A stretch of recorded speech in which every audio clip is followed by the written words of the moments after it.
안녕하세요, 선생님. 안녕하세요. 안녕하세요.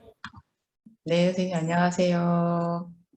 지금 아마 선생님도 좀 들어오고 계시는 것 같아서 지금 준비하고 계시면 되겠습니다. 선생님, 이번 학기부터 그 대학에서 강의하시게 되었다고 소식을 전해주셨었는데요. 네. 강의 어떻게 잘 진행되세요? 어렵더라고요.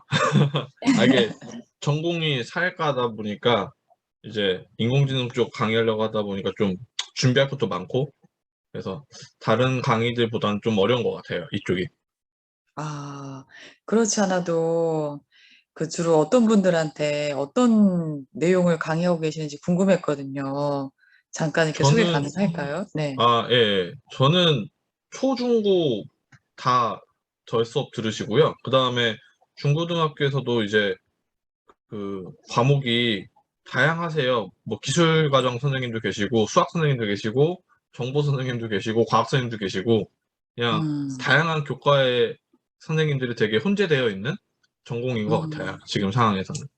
아, 힘드시겠어요, 진짜. 네, 이게 어디에 기준을 맞춰야 될지 잘 모르겠어서. 그러면 주로 내용은 AI 중에서도 어떤 쪽으로 그러면 선생님들께 강의를 해주시는 건가요? 처음에는 좀 이론적인 거 좀 말씀을 드렸고요. 그 다음에 한 2주 정도는 이제 엔트리에서 인공지능 부분만 따로 떼서 말씀을 드렸고, 그 다음에 그 뒤로는 파이썬 한 5주 정도. 그냥 어, 기본적으로 파이썬을 한 1년 동안 하신 선생님들이시다 보니까 기본적인 기능은 다 되세요. 그래가지고 이제 파이썬에서도 이제 인공지능 부분만 따로 떼서 딥러닝 모델 설계랑 그다음에 같이 이제 파이썬 관련 논문 같은 거 읽으면서 이제 우리가 수업을 설계할 때 수업에 인공지능을 어떻게 적용을 할 것인가에 대한 내용 좀 했었고요. 음, 다음에 이번 주부터는 앱 인벤터로 한 4주 정도 더 하고, 마지막 2주는 이제 그 겟업타운, 이제 기본적인 기능부터 이제 만드는 것까지 해서 한 16주 정도 진행이 될 것 같습니다. 총. 선생님 말씀 들어보니까 지금 딱 인공지능에서 필요한 것들을 되게 이렇게 종합적으로 필요한 거 네. 요소 요소별로 잘 교육 과정을 설계하셔가지고 되게 알차게 수업을 진행하고 계시는구나라는 생각이 들어요. 근데 이게 너무 많은 내용을 다루는 게 아닌가 싶기도 하고. 음, 네. 뭐, 아직 진행 중이시긴 하지만 선생님들 수업 들으시면서 반응이라든가 이런 건 어떠세요?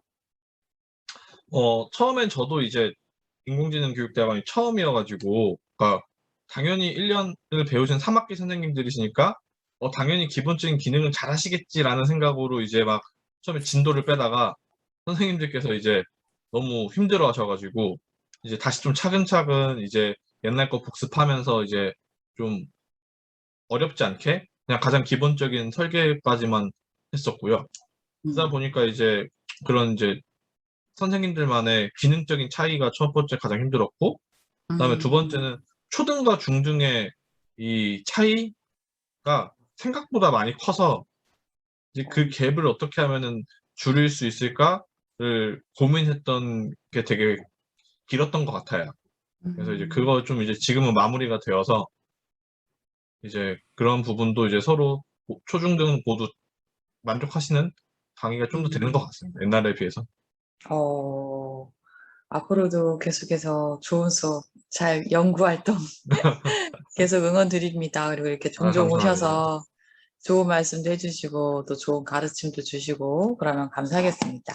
오늘 제가 수업은 많이 그러면 배우죠. 우리 어떤 식으로 맞아. 저희 그 첫 번째 수업사에 나눔의 포문을 오정은 선생님과 우리 조영희 선생님이 열어주셨어요. 아, 그래서 인연도 깊고 또 계속 이쪽으로 연구도 하시고 좋은 소식 계속 전해 오시고 하셔서 저 너무 영광스럽게 선생님 가시는 길을 이렇게 저희도 지켜보고 있습니다. 그럼 오늘 감사합니다. 수업사의 나눔도 잘 부탁드리겠습니다. 네, 감사합니다. 화면 공유 끄도록 하겠습니다. 네. 네, 어, 그러면은, 네.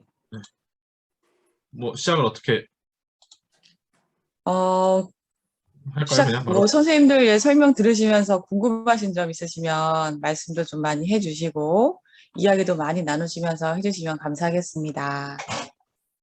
네, 그러면 시작을 하도록 하겠습니다. 네, 네, 안녕하세요. 저는 서울 명원초등학교에서 근무하고 있는 조현기이고요. 오늘은 이제 엔트리를 활용한 인공지능 윤리 교육을 좀 말씀드리려고 가지고 왔습니다. 내용 자체는 굉장히 이제 쉬운 편이고요. 그다음에 인공지능 윤리 교육이 보편적으로 지금 뭐 활발하게 이루어지고 있지는 않지만 이것저것 이제 연구가 되고 있는 거고, 이 연구 같은 경우에는 제가 네이버 커넥트 재단이랑 고려대학교 INI 랩실이랑 함께 진행을 한 연구고요. 지금 논문화 시키고 있는 중입니다. 그다음에 논문은 한국은 아니고 아마 미국에 출판이 될 예정인데, 사례 자체는 이제 저희가 네이버랑 같이 협업했던 내용이기 때문에 네이버 소프트웨어야 놀자 가시면은 거의 동일한 내용이 올라가 있거든요. 그래서 이제 뭐 사이트 가시면은 보시긴 했지만 그냥 중간중간에 학생들이랑 수업을 했던 내용들이나 그다음에 이제 좀 연구자로서의 제 생각 등등을 초반에 좀 말씀을 드릴 거고요. 그다음에 좀 제가 사실은 이제 이번 학기에는 세종대학교의 인공지능 교육대학원에서 강의를 시작을 했어요. 근데 이제 그 뒷부분에는 제가 요즘에 어떤 부분에 좀 인공지능에서 어떤 부분에 좀 관심이 있는지 추가적으로 좀 말씀을 드리려고 일부분을 좀 차용을 해서 가지고 왔습니다. 그러면 본격적으로 이제 수업을 시작을 하도록 하겠습니다. 먼저 이제 인공지능 윤리에서 가장 기본적으로 이제 저희가 꼽는 네 가지 영역은 신뢰성, 편향성, 악용 가능성, 책임성으로 보통 저희가 나눌 수 있습니다. 그래서 이제 한 개 한 개 돌아가면서 이제 간단하게 이슈가 되고 있는 거 말씀을 드리고, 그다음에 그 이슈와 더불어서 학생들이랑 간단하게 활동할 수 있는 것을 좀 말씀을 드릴 거고요. 그다음에 제가 지금 초등에 있다 보니까 좀 초등 위주로 좀 말씀을 드리겠지만, 이제 중등 선생님들 같은 경우에는 이걸 학생들이랑 직접 해보셔도 되고, 이거의 난이도를, 그러니까 비슷한 포맷에서 난이도를 올려버리시든가, 아니면은 이 비슷한 포맷에서 이거를 엔트리가 아니라 파이썬으로 하시면 되거든요. 그래서 이제 툴만 바꾸시면은 이제 중고등에도 맞는 내용이 되기 때문에 한번 쭉 보시면 될 것 같습니다. 자, 그래서 이제 먼저 첫 번째 이제 인공지능의 신뢰성 문제인데, 보통 이제 저희가 인공지능 모델의 정확도라고 한다면은 인공지능이 예측한 것과 실제 결과를 비교하면서 저희가 정확도를 이제 만들어요. 그래서 이제 파이썬 같은 것도 이제 모델을 학습시키다 보면은 뒤에 로스율이나 아니면은 어큐러시가 계속 이제 나오는데, 사실 그 어큐러시가 파이썬에서도 해보시면은 100%가 절대 나오질 않습니다. 100%가 나온다라는 거는 그 인공지능이 이미 짜여진 코딩에 가깝다 생각하시기 때문에, 인공지능에서는 100%라는 정확도는 사실 나오진 않지만, 여하튼 이제 이런 식으로 우리가 정확도를 이제 판단을 한다. 그래서 몇 개 테스트 데이터 중에 이제 몇 개나 맞췄는가로 정확도를 판단하는 것이고요. 그래서 저희가 이제 뒷부분에서 좀 얘기를 하겠지만, 이 인공지능의 정확도가 몇 프로라라고 한다면은 100개 중에 몇 개 정도 이제 맞춘다라는 말이라고 생각을 하시면 될 것 같습니다. 근데 즉 이런 인공지능의 모델의 정확도가 결국은 인공지능의 신뢰도에 가깝다라는 거죠. 왜냐하면은 이 인공지능을 우리가 얼마나 믿을만 하냐, 얼마나 정확하길래 우리가 믿을 수 있냐의 얘기가 되기 때문에 신뢰도, 정확도도 이제 좀 혼용해서 사용하고 있습니다. 자, 그래서 이제 학생들이랑 이제 이야기를 할 때 학생들에게 물어봅니다.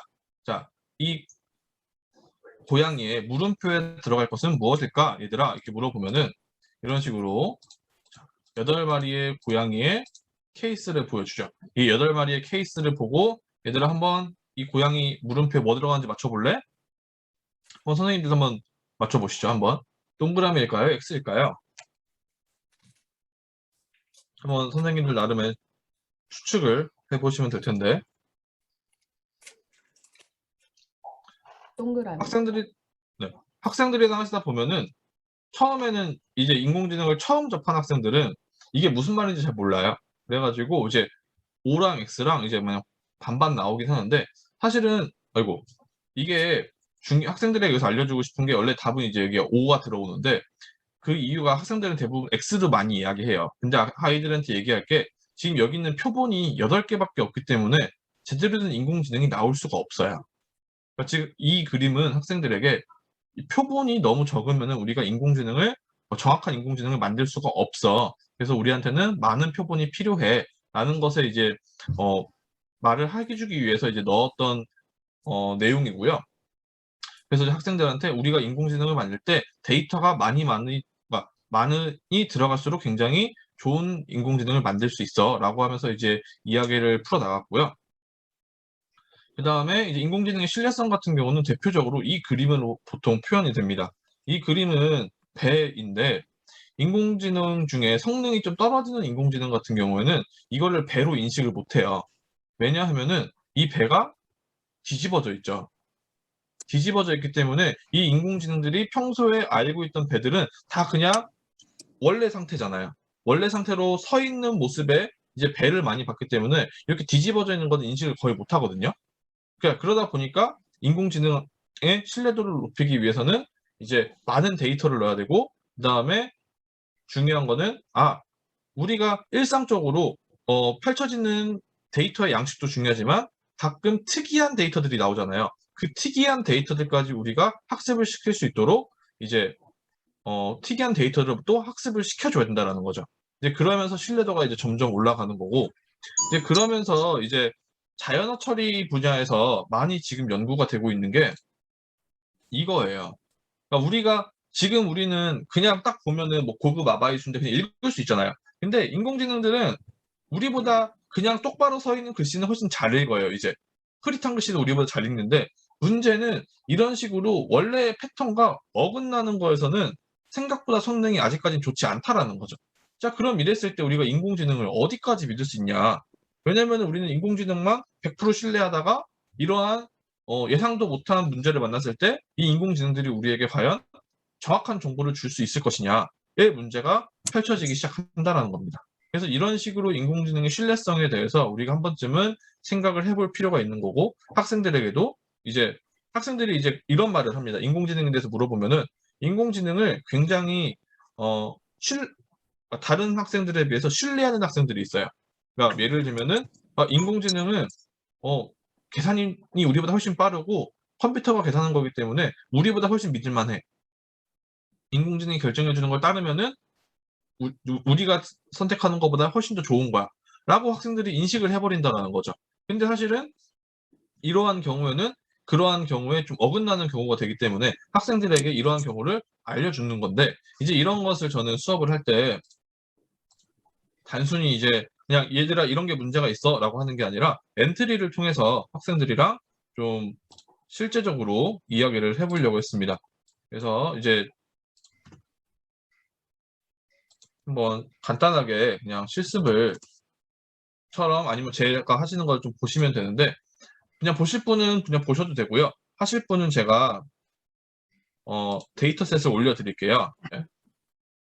네, 화면을 다시 보시면은 네, 이 상태에서 자 작품 만들기에 들어가셔서 아마 엔트리를 많이 해보신 분들은 금방 하실 겁니다.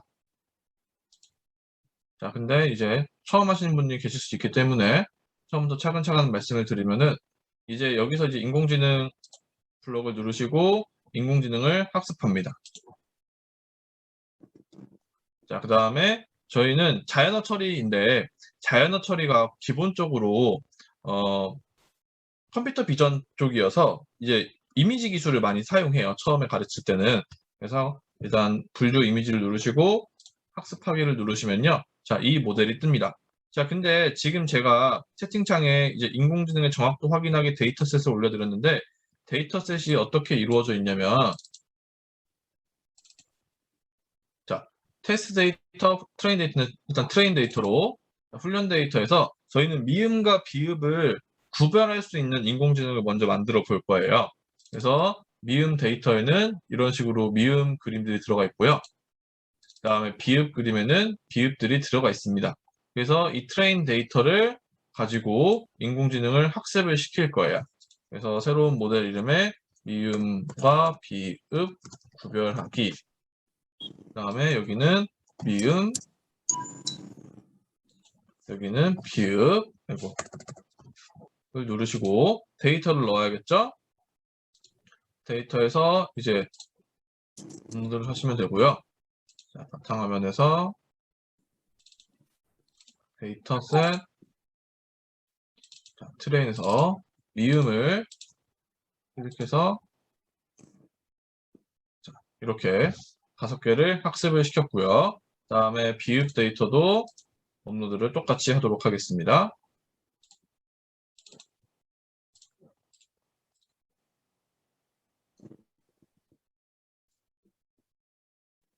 자, 이렇게 5개의 데이터를 넣었으면은 자, 이제 모델을 학습을 시킬 수 있습니다. 학습을 시키면 되는 건데요.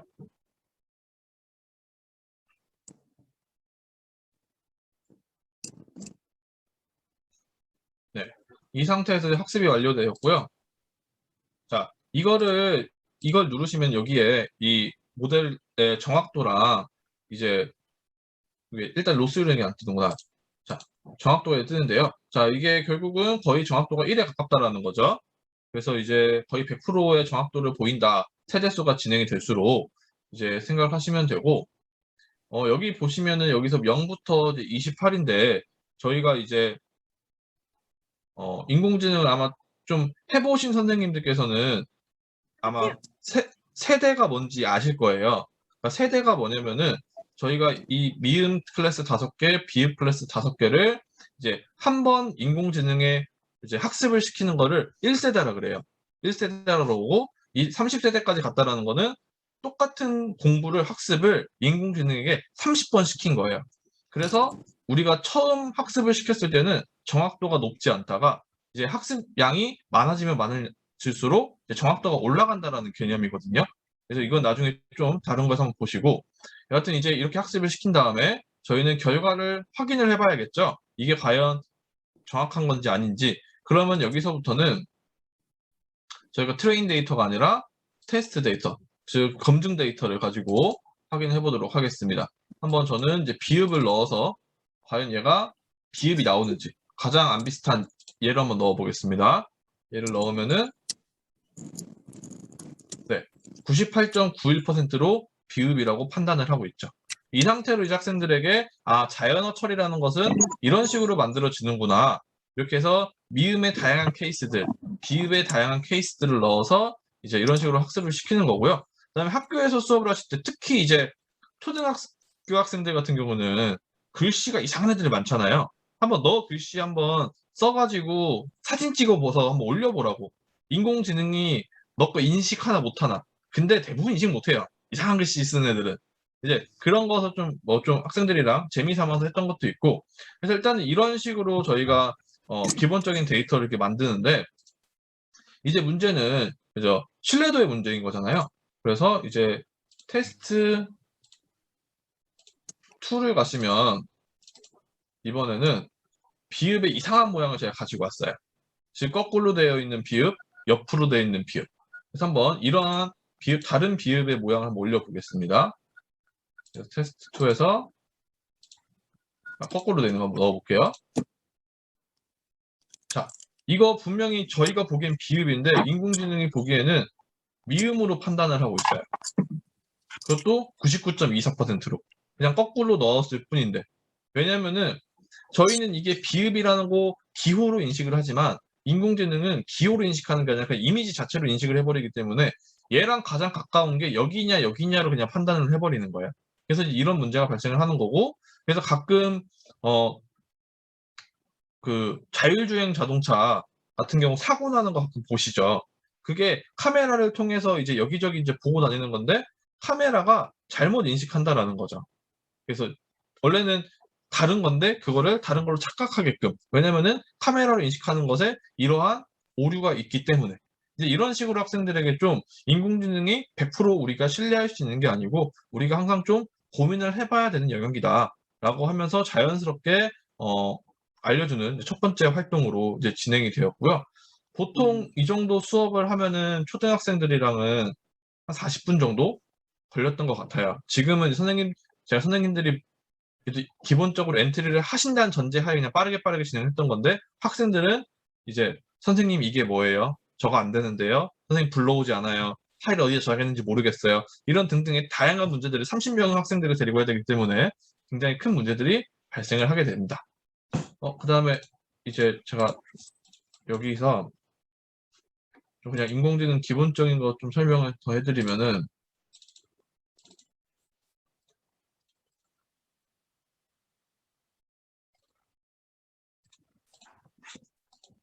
선생님, 아, 그 네. 압축 파일 다시 올려줄 수 있느냐고 명동역으로 김연경 아, 선생님이 네. 요청을 주셨습니다.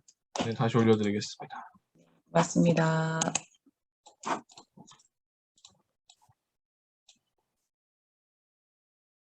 네, 다시 올려드렸습니다. 감사합니다. 이런 식으로 사용을 이제 하시면 되고요. 이게 이제 가장 첫 번째 이제 신뢰도에 대한 문제였습니다. 그래서 이제 이런 식으로 이제 저는 학생들이랑 진행을 했었고요. 학생들이 사실 6학년 학생들 같은 경우는 엔트리를 지금 막 배우기 시작하거나 끝났어요. 그러니까 태어나서 처음으로 엔트리를 배워본 학생들을 대상으로 수업을 했던 거기 때문에, 그러니까 생각보다 난이도가 그렇게 어려운 편은 아닙니다. 이 수업 자체가. 그래서 이제 기본적으로 그 앞에 엔트리 블록 다루고 이런 거 못해도 이거는 할 수 있기 때문에, 이제 좀 처음 하신 선생님들도 뭐 4, 5학년도 사실 가능할 것 같아요. 4학년은 좀 어려울 수 있지만 5, 6학년 학생들은 그래도 엔트리랑 별개로 이것만 따로 진행을 하셔도 될 것 같고요. 그래서 이런 식으로 진행을 했다라는 거 말씀을 드리면서 이제 첫 번째 정확도는 마무리를 하고요. 그다음에 이제 두 번째는, 자, 이제 이어서 이제 신뢰성 잠깐만 추가적으로 몇 개만 말씀을 드리면은, 이제 결국은 이제 인공지능 우리 어디까지 믿을 수 있냐 이 판단을, 제가 이제 작년에 그 코로나가 처음 터지고 이제 주식이 미국 주식이나 한국 주식이 완전 바닥을 쳤었잖아요. 근데 그 전부터 이제 공부를 하면서 봤던 게, 미국에서 이제 켄시오라는 인공지능, 주식하는 인공지능이라는 켄시오라는 게 있는데, 과연 얘는 인공지능이 얼마나 이 코로나를 예측을 해서 얼마나 수익률을 더 내고 아니면 손해를 덜 보게 할까라고 기대를 하면서 추적을 했는데, 생각보다 수익률이 좋지 않더라고요. 네. 생각보다 월등히 좋질 않아서, 그다음에 월등히 이제 추락하는 상황에서 방어하는 것도 힘들어서, 이게 과연 인공지능이 아직도 먼 건가? 왜 이렇게 되지? 그러니까 자료 분석에서는 확실히 성공을 거뒀는데, 예측 분야에서는 과연 이게 어느 정도까지 신뢰할 수 있어야 되나? 아직 발달이 멀었나? 라는 생각을 좀 해보게 되었습니다. 그래서 이거는 이제 전형적으로 우리가 어디까지 인공지능을 믿어야 하는가에 대한 문제였고요.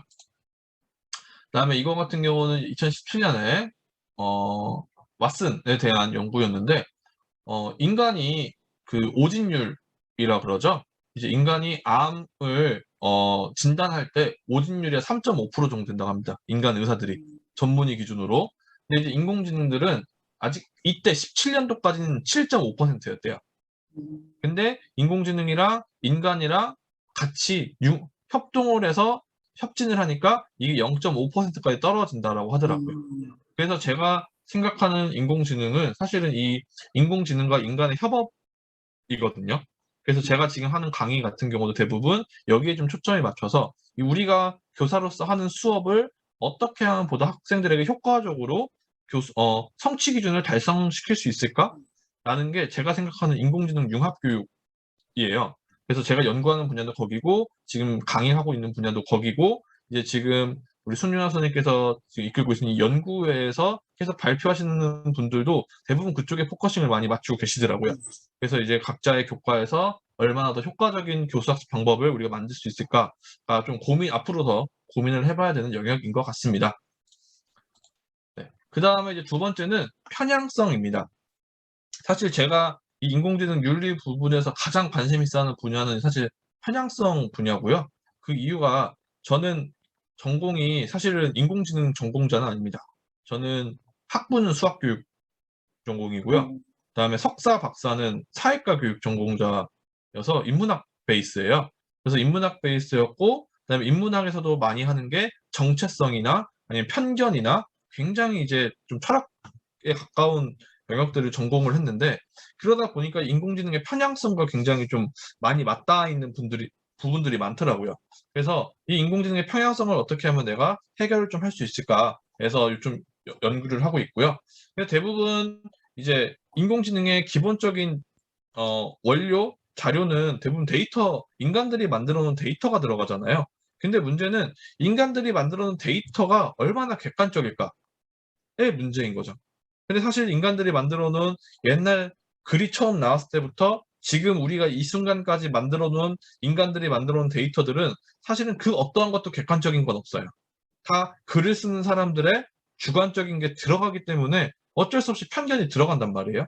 근데 그런 편견이 들어가는 것을 데이터에 반영이 되고 그걸 바탕으로 인공지능을 만들었는데 이게 과연 얘네의 신뢰도가 어디까지 갈 것인가? 얼마나 객관적일까의 문제가 사실 발생을 한다라는 거죠. 사실 이제 그러한 문제들이 속속 발견이 되고 있는데요. 그래서 이제 하나 동영상 자료를 좀 보여드릴 텐데 이거는 이제 미국의 아마존에서 있던 일이고요. 아마존에서 인공지능 기술을 채용 시스템에 적용을 했는데 지금은 이게 지금 없어졌습니다. 한번 왜 없어졌는지 함께 보시도록 하겠습니다. 전자상거래업체 아마존이 자체 개발한 인공지능 채용 프로그램에서 성차별 논란이 불거지자 결국 폐기했습니다. 이 프로그램은 이력서에 여성이라는 단어가 들어가 있으면 채용 대상에서 배제하고 경력 10년 이상의 남성 지원자 서류만 뽑아냈다고 로이터 통신이 보도했습니다. 이는 남성 지원자가 압도적으로 많은 IT 기업 지원자 특성을 바탕으로 인공지능 프로그램이 남성 위주로 서류를 분류했기 때문으로 추정됩니다.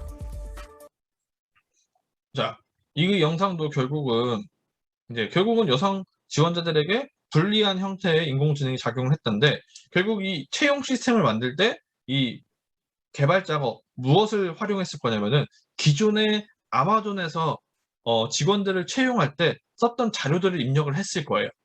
근데 그 자료들 자체가 남성에게 유리한 자료들이 들어갔기 때문에 이러한 문제가 발생을 한 거라는 거죠. 그래서 사실 저희가 지금 가지고 있는 데이터들이 대부분 어쨌든 남성 위주의 사회였고 지난 몇백 년 동안 최소한 그 다음에 동양인이나 흑인보다는 백인 위주의 사회였잖아요. 그러면은 모든 인공지능이 사실 지금 나오는 것도 대부분 백인 남성에게 굉장히 유리하대요.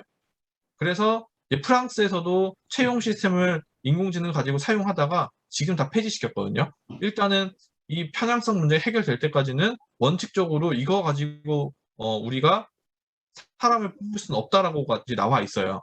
이제 그러다 보니까 이러한 것을 우리가 학생들에게 가르쳐야 될 필요가 있는 거죠. 왜냐하면은 이 문제를 내가 모르는 사람이라면은 내가 이거에 대해서 피해를 받았을 때 이게 무슨 문제가 있는지 모른다라는 거죠.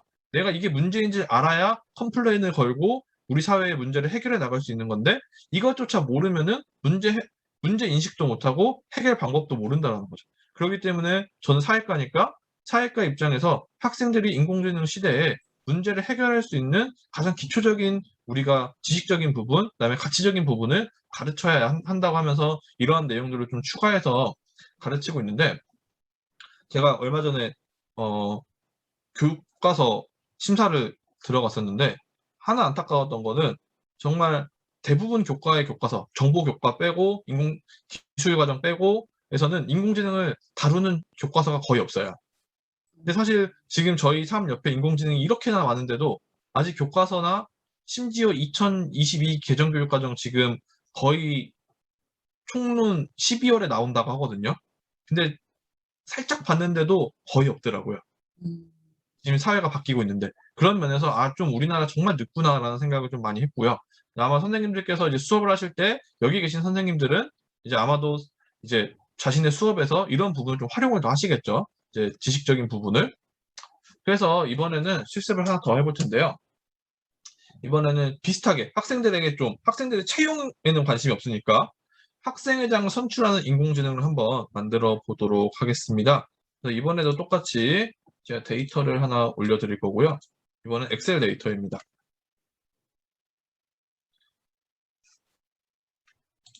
엑셀 데이터고요. 자, 이거 끄시고 자, 새롭게 시작을 할 텐데 자, 엔트리가 지금 많이 확장이 된 게 이 데이터 분석이라는 게 생기면서 이제 빅데이터랑 데이터 시각화도 사실은 가능한 상태가 됐어요. 그래서 한번 데이터 시각화나 뭐 이런 것도 한번 같이 보도록 할 텐데 자, 테이블 불러오기를 누르시면은 이 화면이 뜹니다. 그 다음에 테이블 추가하기를 눌러서 자, 이 중에서 우리가 원하는 데이터들을 뽑아낼 수 있는데 이거는 지금 네이버에서 예시로 올려준 데이터들이에요. 그래서 그냥 한번 눌러보면 예를 들어서 뭐가 좋을까요? 뭐 살만한 게 붓꽃 예시 데이터라고 하면은 그래서 추가를 하면요. 이런 식으로 붓꽃에 데이터들을 미리 입력해 놨어요. 이제 네이버에서.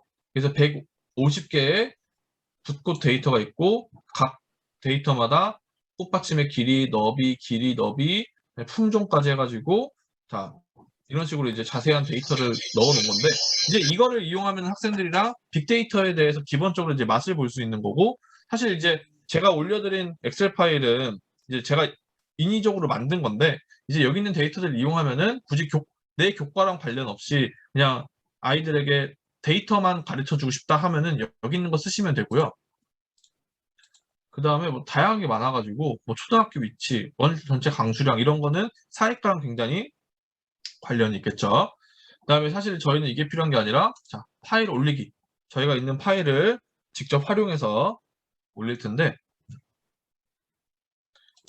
폴더에서 자 그냥 그대로 데이터셋을 끌어 놓으시면요. 이런 식으로 적용이 됩니다. 그래서 이거를 추가하기를 누르면 자, 이 상태로 제가 미리 만들어 놓은 데이터가 들어왔습니다. 그래서 한 달 용돈, 성실성, 운동 실력, 봉사활동 시간, 칭찬 스티커 개수, 자, 당선인데 이 당선은 1이면은 그러니까 보통 이제 파이썬도 똑같고요. 엔트리도 똑같고요. 숫자가 1이면은 참이고요. 0이면 거짓이에요. 그래서 1이잖아요. 그럼 당선된 거고 0이면은 당선이 안 된 애들이에요. 그래서 1인 애들의 이 각각의 클래스의 값, 그다음에 0인 아이들의 클래스의 값을 미리 이제 입력을 해서 클래스로 나눠 놓은 거죠. 그래서 이런 식으로 해서 적용하기를 누르시면 되는데 보시면은 뭐 차트 같은 경우도 그냥 저희가 바로바로 볼 수 있어요. 그래서 뭐 막대 그래프로 자 가로축에서는 가로축에다가 한 달 용돈을 넣을 거고 자 계열에서는 칭찬 스티커 개수, 봉사활동 시간 하면은 이런 식으로 바로 그래프를 그릴 수 있는 거죠. 그래서 이런 식으로 데이터를 이용하셔가지고 시각화도 바로바로 하실 수 있고요. 그 다음에 평균, 표준편, 최대값, 최소값 이런 것도 가능하십니다. 그래서 뭐 수학 시간에 활용하실 거면은 이거 활용하시면 편하실 것 같고요. 여튼 이제 테이블에서 적용하기 누르시면은 자 여기에 데이터가 들어갔습니다. 자, 그 다음에 이제 잠시만요. 자, 이런 식으로 데이터를 가지고 와서 자, 이제 한 달 용돈은 자, 이 학생이 한 달 동안 받는 용돈의 금액을 이야기하고요. 단위는 1,000원이므로 만약에 숫자가 10인 애들은 한 달에 10,000원 받는 아이들이고 성실성은 자, 얼마나 성실하냐. 근데 이걸 어떻게 측정할 거냐면 지금까지 주어진 숙제를 잊어버리지 않고 잘해온 정도. 그 100%면은 다 해온 거고 0%면 한 번도 안 해온 거죠. 운동 실력은 그냥 운동 이제 체육 점수. 봉사활동 시간은 칭찬 스티커 개수 등으로 나타냈고요. 그다음에 클래스에서 0은 당선되지 못했다는 거, 1은 당선되었다는 거 이런 식으로 활용하겠다라는 겁니다. 즉 우리가 사용하는 데이터에 학생들에게 여기에 어떤 의미가 담겨져 있는지를 이야기를 해줘야 되는 거고 그 숫자가 얼만큼의 그 폼을 가지고 있냐를 학생들에게 알려줘야 되는 거고요. 자 이번에는 인공지능에서 똑같이 학습하기 누르셔서 자, 분류 숫자를 분류해보는 인공지능을 만들어 보도록 하겠습니다.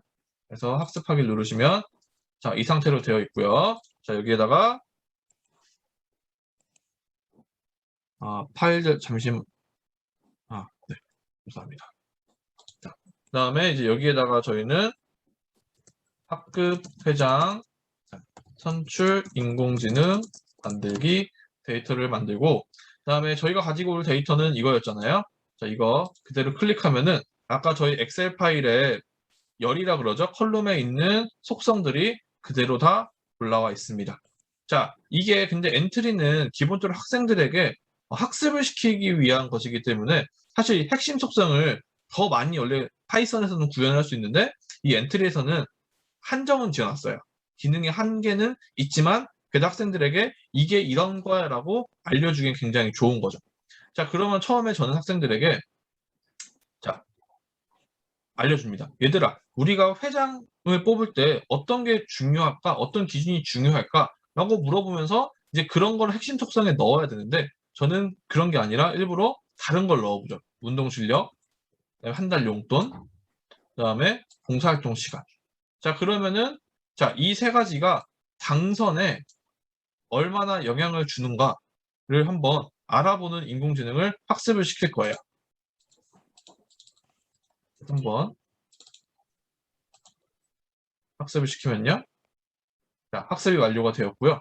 한번 알아보도록 하겠습니다. 자, 운동 실력이 점수가 5고 한 달 용돈 2,000원이고 봉사활동 시간이 1시간 있는 학생은 과연 당선에 가까울까? 아니면은 당선하지 못할까? 한번 알아보는 겁니다.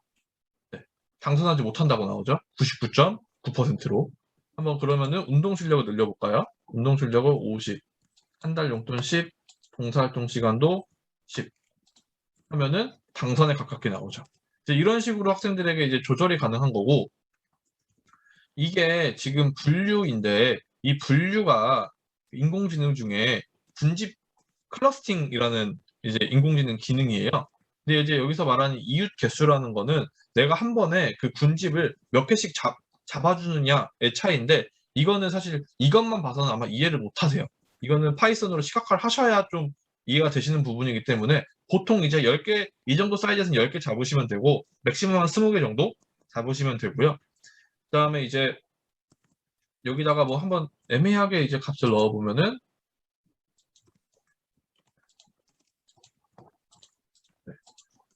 애매한 값이 뭔지 잘 모르겠는데 여튼 이제 그다음에 학생들의 속성을, 근데 이제 이거 두 개가 중요한 건 아니잖아요. 그래서 성실성이랑 아이고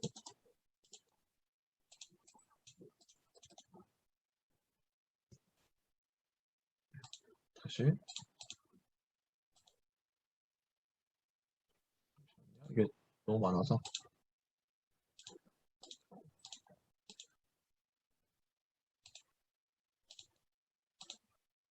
자, 여기서 다시 저희가 필요한 거는 용돈이 아니라 뭐 성실성, 봉사활동 시간, 칭찬 스티커, 당선, 이게 중요한 속성이다. 그래서 학습을 시키고 성실성이 3%, 이랬을 때는 이렇게 333일 때는 당선 가능성이 80% 정도 된다고 하는 거고요. 그래서 5라고 하면은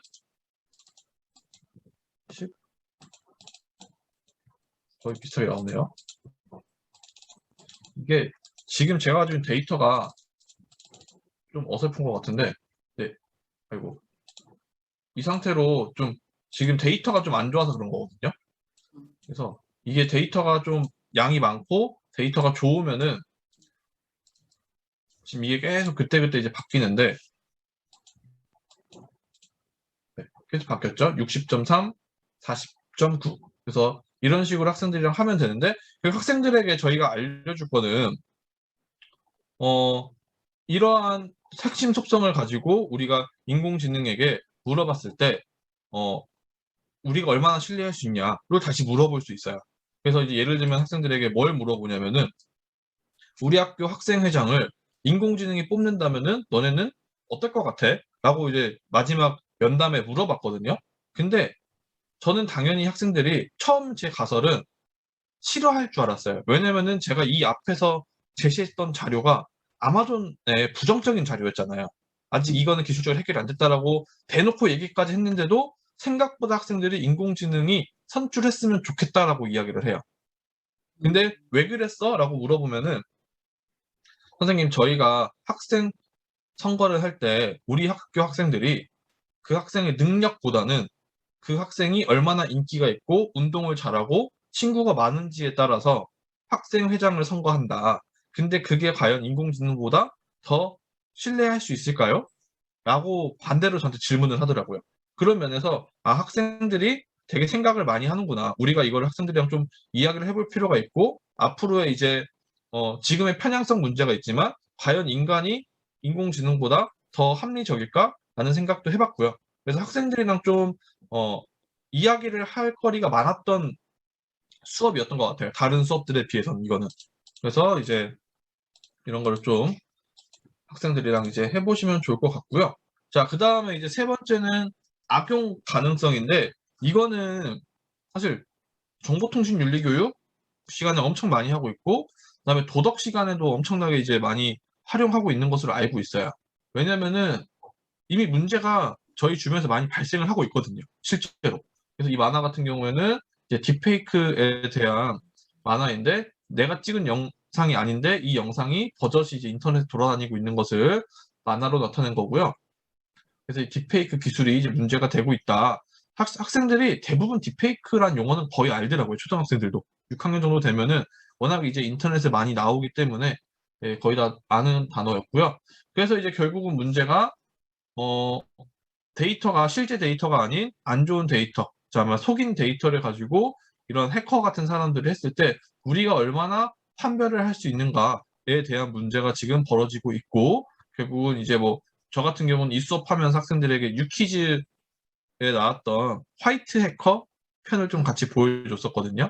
그러면서 우리가 이제 컴퓨터 잘하는 사람들이 우리가 좀 피해를 보지 않도록 도움을 주기 위해서 이러한 일들을 하고 있다라고 알려주었습니다. 그 다음에 이제 이런 문제들이 발생하는 데가 암호화폐 쪽이죠. 이제 뭐 비트코인 쪽이 지금 이거에 굉장히 취약한 형태인데, 이거의 보안 문제를 어떻게 해결할 것인가 도 굉장히 큰 이슈로 다가가고 있고요. 결국은 이 생성 모델이라는 게 이제 영어로는 이제 GAN이라고 하는 이제 인공지능 모델인데, 없는 것을 새롭게 만들어낸 제너레이터 모델이라고 생각하시면 돼요. 그래서 없는 것을 새롭게 만들어내는 인공지능을 이제 GAN이라고 하는데, 이제 이런 거 보시는 것처럼 두 가지의 말에 각각 특징을 뽑아내 가지고 새로운 말을 만들어내는 형태를 보통 이야기하고요. 음. 그래서 한번 딥페이크에 대한 이제 그것이 알고 싶다 해서 만든 게 있어가지고 한번 같이 보시.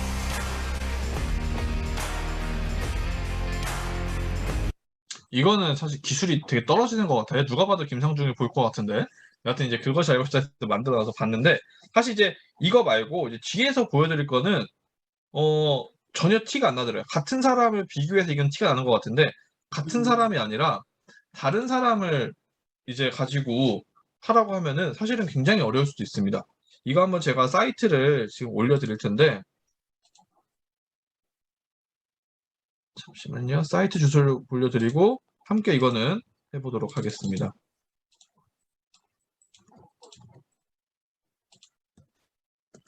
네, 여기로 들어가시면 되고요.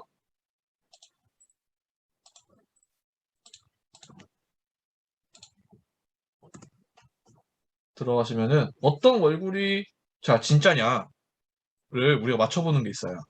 자, 둘 중에 하나 선택을 하면은 이제 답을 알려주는 거죠. 근데 저는 생각보다 되게 못 맞추더라고요. 아이들이랑 막 내기하면서 했는데, 자, 누가 잘 맞추냐 막 내기했어요, 아이들이랑. 근데 어떤 애는 정말 잘 맞추는 애는 반면 저같이 정말 못 맞추는 애들이 있어요. 근데 티가 잘 안 나요. 그러면은 자, 보세요. 틀렸잖아요, 바로. 오른쪽이 진짜인데 저는 왼쪽을 골랐죠. 그다음에 둘 중에 누가 더 진짜일까요? 저는 오른쪽. 이번에 맞췄네요. 이런 식으로. 생각보다 이 사람 얼굴 만드는 게 둘 다 아닌 것 같은데. 왼쪽이요. 왼쪽. 네, 맞았습니다. 왼쪽.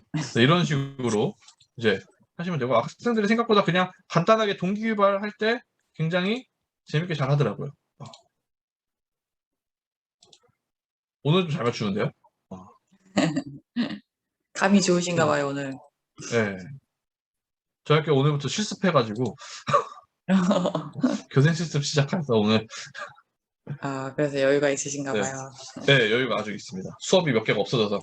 그러니까 그러신 것 같아요, 저 오늘. 네. 그래서 이제 이런 식으로 이제 진행을 하면 되고, 학생들이 막 보면서 이거는 진짜 모르겠다. 이거는 할만하다. 라고 하는 아이들이 좀 있어요. 보면서 근데 보면 볼수록 정말 똑같다라고, 정말 사람처럼 잘 만드네 라는 게 이제 있고, 언제든지 이게 사실 저희 얼굴이 여기에 이제 들어가게 될지도 모르는 거고, 그다음에 굉장히 이제 유명한 게 그 오바마 대통령 딥페이크가 있죠. 그래서 네. 모르시는 분이 계실 수 있어요. 이거는 되게 딥페이크 강의할 때 유명한 영상인데 이거거든요. 오바마 전 미국 대통령이 누군가 없는 말을 영상으로 조작해내는 상황을 경고합니다. We're entering an era in which our enemies can make it look like anyone is saying anything at any point in time, even if they would never say those things. 그러나 이 말을 하는 영상 속 오바마조차도 진짜 오바마가 아닙니다. 실제 말의 주인공은 지금 화면의 오른편에 있는 영화 감독입니다. 네. 아까의 그 김상중과는 매우 다르죠, 퀄리티가. 김상중은 그냥 아마 SBS에서 자기들이 대충 만든 거였고, 하여튼 이제 이런 식으로 우리가 속일 수 있다라는 걸 하면서 이제 악용 가능성을 이제 학생들에게 이제 이야기를 해줬는데, 그러면서 이제 다른 악용 가능성 같은 경우는 이렇게 킬러 로봇 같은 거나, 그다음에 사생활 유출 같은 게 굉장히 지금 이슈화가 되고 있는 상황이죠. 그 다음에 학생들에게 악용 가능성으로 알려주었던 이야기가 그 이루다라는 인공지능 툴 아시죠? 이제 그거를 저도 초등학교 6학년 학생들에게 이루다 사건을 알려주는 게 내가 맞을까? 너무 좀 자극적이지 않을까라고 생각했는데 애들이 이미 알더라고요. 이제 악용 가능성 하자마자 애들이 말해가지고 그냥 대놓고 얘기를 했는데 이제 그런 걸 보면서 학생들도 이거의 문제점을 이제 알고 있었고, 그 다음에 이제 여기에서 학생들이랑 토론을 했던 문제가 과연 이 이루다 문제에서 책임자는 누구냐? 이 이루다라는 인공지능을 처음 만든 사람이냐? 이거를 돈을 받고 서비스한 사람의 문제냐? 아니면은 이거를 잘못 사용한 사용자의 문제냐? 만약에 법적으로 책임을 물어야 될 때 누구한테 더 책임을 물어야 될까로 토론을 했었는데 생각보다 학생들의 생각이 다양했고요. 그다음에 첨예했어요. 그다음에 굉장히 재미있었고요. 그래서 한번 이런 거는 선생님들께서도 한번 수업을 해서 그냥 토론 주제로 굉장히 재미있었던 주제 중에 하나여서 말씀을 드렸습니다. 즉 악용 가능성은 애들이 다 알고 있어요. 왜냐면 너무 교과서적인 얘기거든요. 이거 안 좋은 거 하면 안 돼. 근데 문제는 안 좋은 사고가 발생했을 때 누가 책임질 건데? 가 사실 학생들에게 재미있게 지적 호기심을 줄 수 있는 이제 문제라는 거죠. 그래서 그 다음에 이제 마지막에 있는 건데 이건 이제 인공지능의 책임성 부분입니다. 앞에 악용 가능성이랑도 이제 관련이 있고요. 자, 이제 트롤리 딜레마는 워낙 유명하죠. 아마 인공지능을 아예 처음 접하시는 분이나 안 접해보신 분들도 이 트롤리 딜레마는 많이 아실 거예요. 즉, 이 열차가 갔을 때 이 변환기에 있는 사람이 어느 쪽을 선택을 해야 하는가. 단순히 사람이 많은 쪽이냐, 적은 쪽이냐의 문제였는데 학생들에게도 처음에 물어봅니다. 학생들은 이걸 잘 모르거든요. 트롤리 딜레마를. 그러면 학생들은 순진하게 한 명 쪽으로 선택하는 게 맞아요. 라고 이야기하다가 야, 근데 그 한 명이 선생님이면? 이러면 애들이 이제 고민을 하기 시작해요. 너희 부모님이면 똑같은 선택을 할 수 있을까? 라고 하면서 아이들이 이제 거기서부터 이제 딜레마가 생기는 거죠. 자연스럽게. 이제 그런 식으로 좀 진행을 했고요. 그 다음에 이제 이 사이트가 이제 모럴머신이라는 사이트인데 이제 다양한 상황에서 이제 저희가 선택을 할 수 있는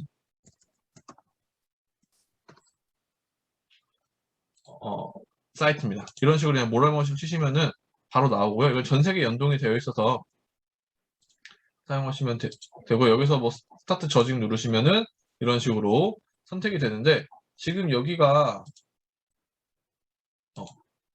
한국어로 선택하시면 해석까지 모두 가능합니다. 그래서 학생들이 한번 해보시고 그 다음에 이게 계속 그때그때마다 문제가 조금씩 바뀌어요. 문제가 조금씩 바뀌고 그 다음에 선택을 해야 되는 건데 이제 선생님들도 한번 해보시고 내가 어디에 선택을 하는가에 대한 문제고 저는 항상 할 때마다 되게 그게 강하더라고요. 신호를 지키냐 안 지키냐. 그러니까 신호를 지키는 쪽을 더 우선시로 좀 하는 경향이 항상 강했어요. 근데 이제 학생들마다 사람들마다 이건 다르기 때문에 이제 마지막에 이거를 다 하고 나면은 이제 중간에 있는 그 예시가 이런 식으로 계속 선택을 하면요. 자, 다양하게 나옵니다. 근데 이제 뭐 젊은이 노약자도 이게 계속 구분이 되거든요. 근데 이 데이터를 봤을 때 약간 서구 국가들은 젊은이를 살리는 쪽이 좀 더 많고요. 이쪽 동양, 특히나 이 유교 국가들, 유교 문화 국가들을 하는 데는 이제 노약자를 살리는 비중이 훨씬 높아요. 이건 통계 결과입니다. 전 세계 통계 결과. 이게 뭐에서 여기 영향을 미치는지 모르겠지만 여하튼 이러한 결과가 나오고 있다는 거죠. 근데 학생들이랑 했을 때 학생들의 결과를 봤을 때 학생들이 이렇게 안 나왔거든요, 생각보다. 학생들은 젊은이랑 노약자에 큰 기준을 두지 않았어요. 큰 기준을 두지 않고 학생들도 자기 나름의 이제 기준이 있었지만 여하튼 이제 그런 것보다는 어떤 학생들은 뭐 직업적인 부분에, 어떤 학생들은 법의 부분에 이런 것도 있었고, 어떤 학생들은 탑승자, 아까 차에 탄 사람 위주로 구하는 경우도 있었고요. 어떤 사람들은 횡단보도를 건너는 사람 위주로 구하는 학생도 있었고요.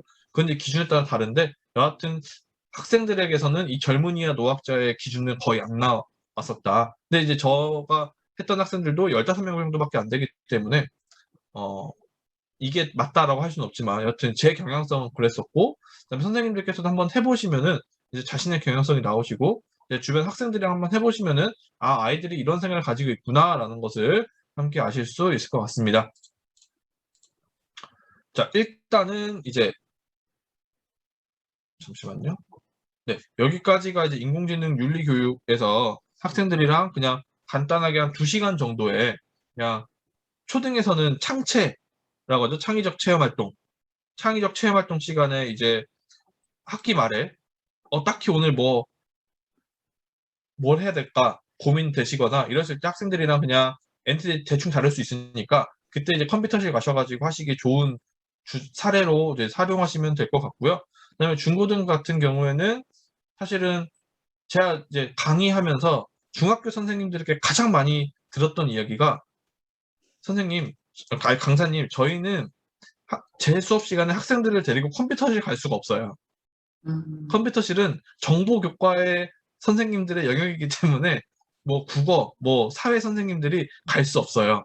라는 말을 많이 들어서 정말 고민을 많이 했었어요. 그래서 이제 이 인공지능 윤리 교육 같은 경우도 실습을 하면 좋지만 근데 중고등학교에서는 그게 안 되니까 그냥 내 교과에서 이게 가능한 부분에 이제 토론 정도라도 해도 학생들에게는 이제 좀 영향을 줄 수 있는 거고, 그 다음에 앞에서 대표 실험을처럼 하는 거죠. 과학에서 학생들에게 그냥 엔트리 띄워놓고 아니면 파이썬 띄워놓고 자 얘들아 이건 이러이러한 기능인데 한번 내가 구동을 시켜볼게 하면서 하는 것까지는 괜찮지만 학생 한 명 한 명의 기능을 가지고 인공지능을 활용하는 거는 생각보다 많이 힘들다라고 하시더라고요.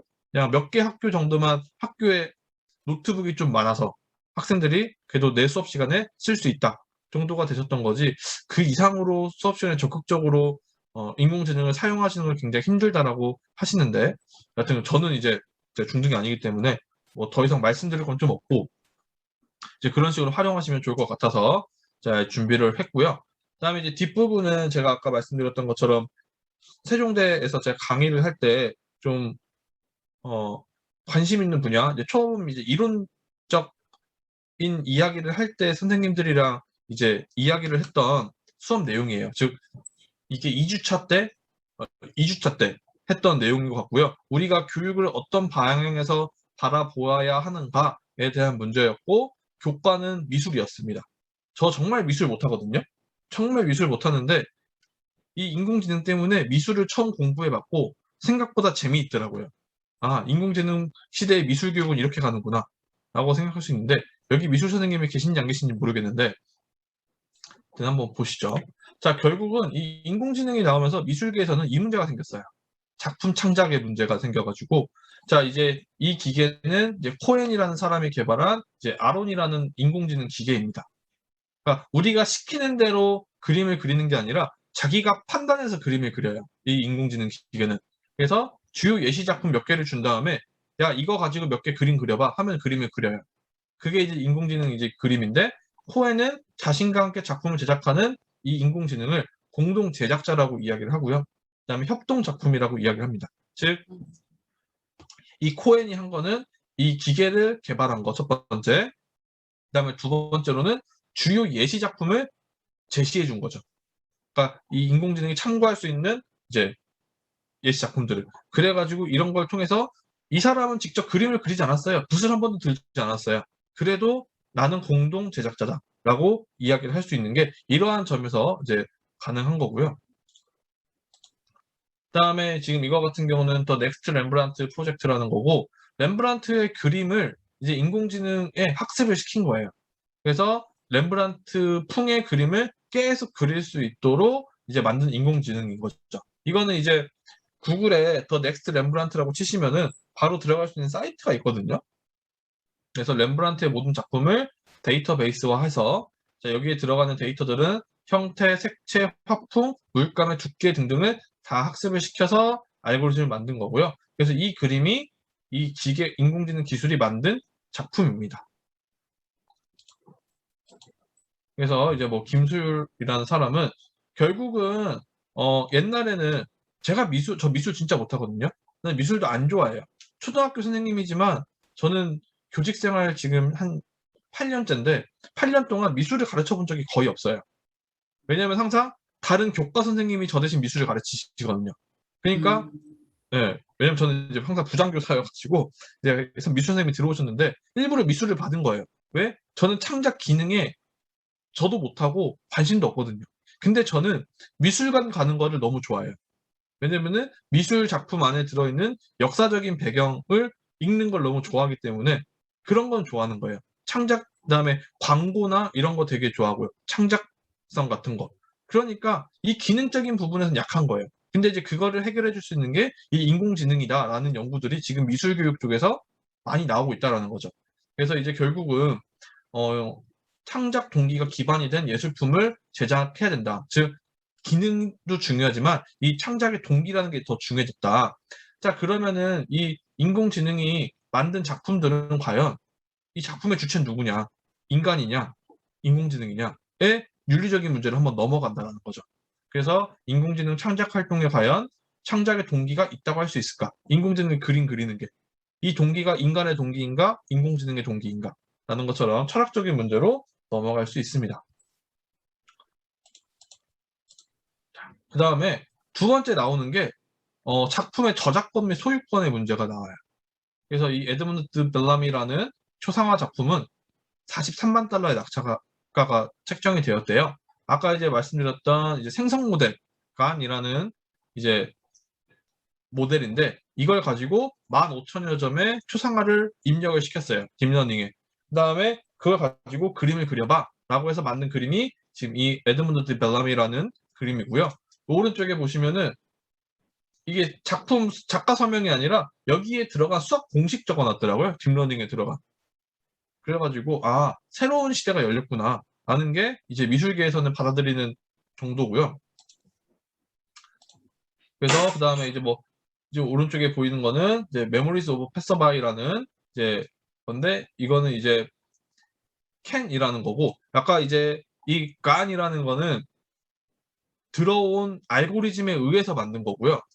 얘는 크리에이티브가 붙었잖아요. 아예 새로운 걸 만들 수 있는 아이인 거예요. 그러니까 간보다 캔이 좀 더 이제 발전된 형태의 딥러닝 알고리즘인데 이것도 지금 많이 연구가 되고 있는데 사실은 이제 연구 중입니다. 아직까지는.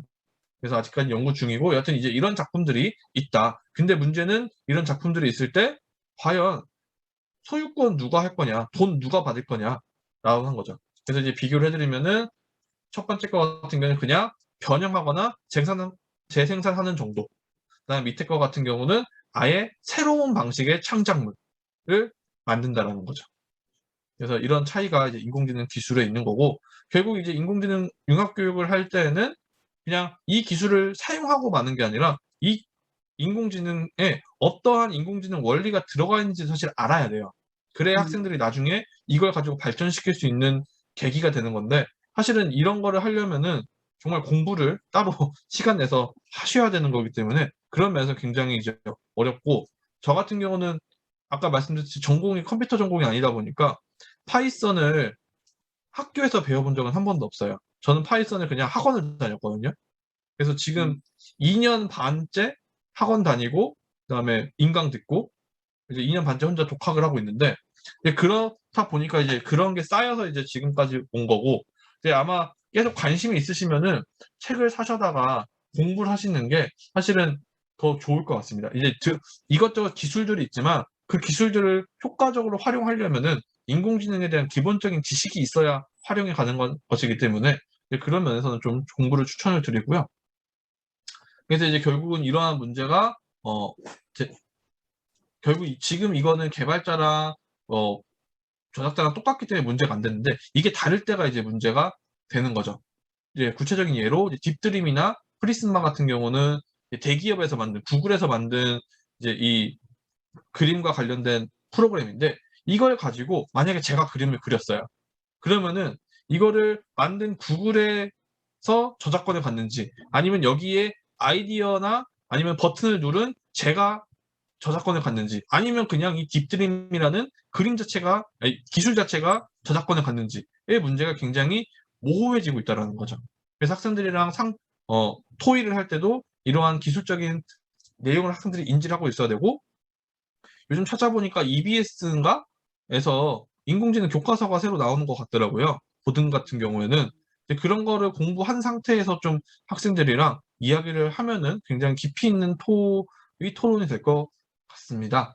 그래서 이제 딥드림 같은 경우에는 이제 이미지 합성 알고리즘이고요. 그다음에 저희가 이제 업로드한 이미지를 아예 새로운 이미지로 변형시켜주는 이제 구글에서 만든 거고 플리스마 같은 경우는 러시아 건데 유명 화가의 화풍으로 이제 바꿔주는 아까 이제 더 넥스트 렘브란트처럼 그런 류의 인공지능이라고 생각하시면 될 것 같아요. 그래서 예시로 뭐 이게 딥드림 제너레이터고 휴먼 AI 콜라보레이션에서 이제 홈페이지가 되어 있는데 이거 가입하셔가지고 활용하실 수 있으세요. 그냥 기본적인 거는 무료로 사용하실 수 있으시니까 한번 나중에 들어가셔가지고 혹시나 이제 미술 교과가 계시면은 미술 시간에 활용을 해보시면은 좋을 것 같고요. 그다음에 이거는 이제 이게 그림이 뭐 보셨던 거죠. 이거 반 고흐의 별이 흐르는 밤의 그림을 되게 새랑 이제 비슷하게 이제 만들어가지고 한 그림인데 이런 식으로 그림을 만들어 준다는 거예요. 그래서 한번 보시면서 이제 이런 식으로 이것도 다 고흐 거죠.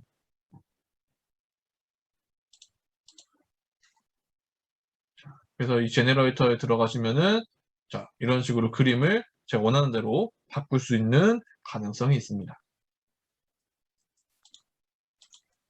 한번 영상 한번 관련된 거 보고 다음으로 넘어가도록 하겠습니다.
이런 식으로 이제 그림이 이제 조금씩 변형되는 것을 보실 수 있으셨고요.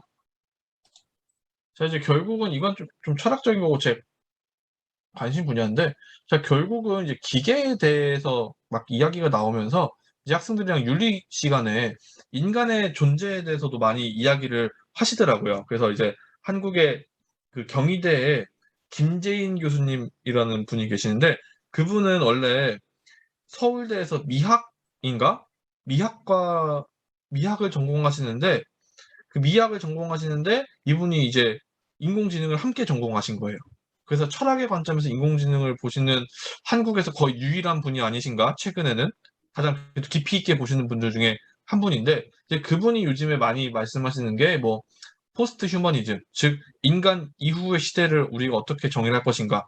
즉 인공지능 우리가 어떻게 바라보고 우리 인간 시대가 과연 지속이 될 수 있을 것인가 아니면은 인간 시대의 종말이 올 것인가 이런 문의도 많이 이제 물음도 많이 제시하고 계시고요. 그다음에 실제로 지금 사우디아라비아나 그다음에 EU에서는 인공지능에게 시민권을 부여하고 있어요. 그래서 법적으로 부여를 하고 있기 때문에 이제 이러한 면에서 이제 이거랑 좀 접목이 되고 있고요. 그다음에 학생들이 사실 학생들뿐만 아니라 저희 세대 같은 경우는 인공지능 하면은 사실 터미네이터거든요. 터미네이터의 로봇이 막 나와가지고 총 쏘고 자기 혼자 생각하고 그건데 그러다 보니까 특히 이제 어른들 같은 경우는 인공지능 하면은 아 인공지능이 인간 지배하는 거 아니야부터 나와요. 근데 사실 이제 아이들 같은 경우는 터미네이터 세대가 아니니까 그거보다는 그냥 인공지능 뭐 시리, 빅스비 이런 거부터 이야기하거든요. 그냥 그런 것처럼 좀 우리가 스스로 교사로서가 아니라 그냥 우리가 한 명의 인간으로서 인공지능을 어떻게 대해야 될 것인가부터 정립이 되어야만 이 인공지능 윤리 교육까지 자연스럽게 좀 이어질 것 같고요. 그 이야기가 나오는 게 저 같은 경우는 사실 인공지능 윤리 교육이라는 말을 되게 안 좋아해요.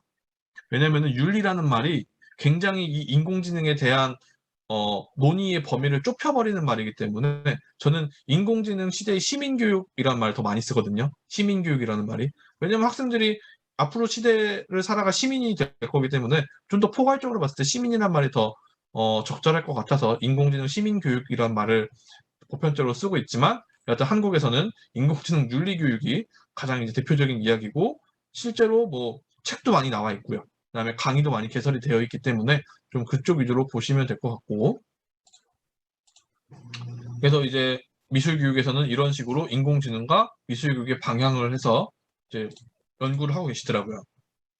그래서 미술교육에서는 앞으로 좀 학생들이 아이디어를 내면은 인공지능이 그거를 그림을 변형시켜 주거나 편집시켜 주거나 수정시켜 주는 즉 창작의 기능을 좀 더 도와주는 형태의 수업이 더 많아질 것이다. 그다음에 우리 교육 과정도 그렇게 바뀌어야 된다라고 하면서 젊은 교수님들 위주로 많이 이제 이런 것 주장하시더라고요. 그래서 뭐 결과물을 미리 제시하고 즉 이제 막 제가 그림을 그리고 있으면은 인공지능이 이야기를 해주는 거예요. 너 혹시 이런 거 그리고 있니? 하면서 먼저 제시를 해주는 거죠. 이제 그런 인공지능이 많이 나오고 있고 그게 이제 제가 좀 더 뒤에서 말씀드리는 뭐 퀵드로우나 오토드로우와 같은 이제 인공지능 기술로 접목이 되는 건데 이제 여기에 다 기반이 되어 있습니다. 그래서 이제 작품 제작을 도와주는 교사의 역할을 담당한다. 즉 옛날에는 제가 학생들 막 돌아다니면서 수채화 도와주고 그랬는데 그게 아니라 인공지능이 그걸 대신 도와주는 거죠. 근데 다만 이제는 그림을 그릴 때 스케치북에 그림을 그리는 게 아니라 아이패드나 갤럭시 탭에 그림을 그리는 미술 시간에 그런 시대가 돌아올 것이다. 라고 생각할 수 있고요. 뭐 이게 어도비에서 만든 인공지능이고 그다음에 그냥 간단하게 앞에만 말씀을 보여드리면 Adobe Sensei is an AI 이런 and 식으로. machine learning platform that deeply understands how our users work and delivers a lot of simple workflows that makes that magical moment happen in any of our applications. Flip it sideways. What makes Sensei so unique is Adobe is the only company in the industry that can marry art of content and creative expression and science of data at massive scale. The key areas that we focus on are content intelligence, computational creativity, and then the experience, which is around 이런 식으로 이제 인공지능이 활용이 된다라는 거죠. 근데 이제 어도비 같은 경우는 포토샵이라는 강력한 툴이 있는데 거기에 인공지능을 덧입혀서 저희가 포토샵을 좀 더 편리하고 그다음에 확장 가능성 있게 활용할 수 있게 이제 사용을 하는 거고요. 그다음에 이런 게 이제 지금 이제 어플로 좀 더 저희가 다가가기 쉬운 어플로 무료 어플로 만들어진다면은 수업 시간에 충분히 활용할 만한 가치가 있다라고 저는 생각을 하고 있습니다. 그래서 뭐 이것도 아까 이제 이거는 빈센트 AI에 대한 내용인데 그냥 보시면은 이런 식으로 이제 그림을 그리면은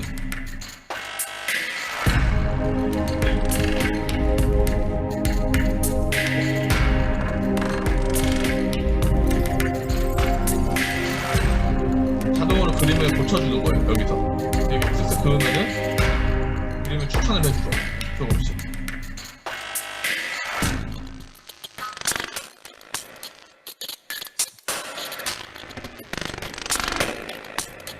지금 보셨듯이 그냥 휙 몇 번 했는데 뒤에 그림이 완성이 계속 되고 있죠. 이제 이런 식으로 발전을 하고 있고 학생들이랑 이제 가장 쉽게 이제 저 기능을 수업 시간에 할 만한 거는 이 오토 드로우라는 거고요.